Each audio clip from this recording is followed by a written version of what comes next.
రాజశేఖర్ ఒక software engineer. అతని భార్య శ్రావణి పెళ్ళైన 6 నెలలకే అనుమానాస్పదంగా మరణించింది.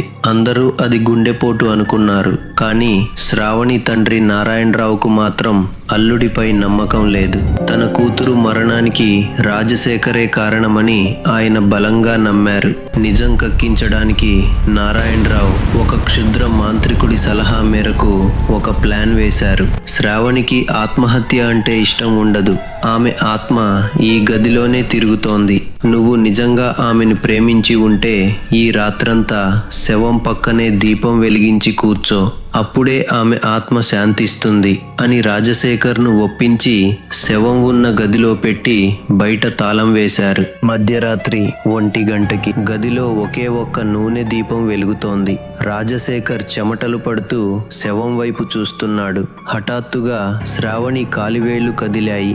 రాజశేఖర్ కళ్ళు నమ్మలేకపోయాడు. నెమ్మదిగా తెల్లటి దుప్పటి కింద నుంచి ఒక వికృతమైన నవ్వు వినిపించింది. దుప్పటి మెల్లగా జారింది. శ్రావణి కళ్ళు తెరిచి ఉంది. కానీ ఆ కళ్ళల్లో ప్రాణం లేదు, కేవలం పగ కనిపిస్తోంది.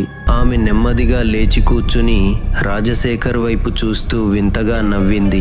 ఆ నవ్వు మనిషి నవ్వులా లేదు, ఏదో జంతువు అరుస్తున్నట్టుగా ఉంది.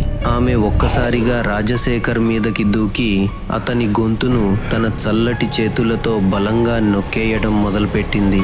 బయట కిటికీ సందులో నుంచి చూస్తున్న నారాయణరావు ముఖంలో ఒక చిన్న నవ్వు. నేను పంపిన డ్రామా ఆర్టిస్ట్ భలే యాక్ట్ చేస్తోంది. ఈ భయానికి రాజశేఖర్ నిజం చెప్పేస్తాడు అని మనసులో అనుకున్నారు. అదే సమయంలో నారాయణరావు జేబులో ఫోన్ వైబ్రేట్ అయింది. తీసి చూస్తే తను పిలిచిన ఆ నటి మెసేజ్ పంపింది. అయ్యా, వర్షం వల్ల దారిలో చెట్టుపడి రోడ్డు బ్లాక్ అయ్యింది. నేను ఇప్పుడే వెనక్కి వెళ్తున్నాను. రేపు పొద్దున్న వస్తాను, ఏమనుకోకండి. నారాయణరావు చేతిలో ఫోన్ కింద పడిపోయింది. లోపల రాజశేఖర్ గొంతు నులుముతున్నది నటి కాదు. మరి లేచింది ఎవరు? అది శ్రావణి శవమా, లేక ఆమె రూపంలో ఉన్న మరేదైనా శక్తా? గదిలో నుంచి రాజశేఖర్ ఆర్తనాదాలు వినిపిస్తుంటే బయట నారాయణరావు చలనం లేకుండా నిలబడిపోయాడు.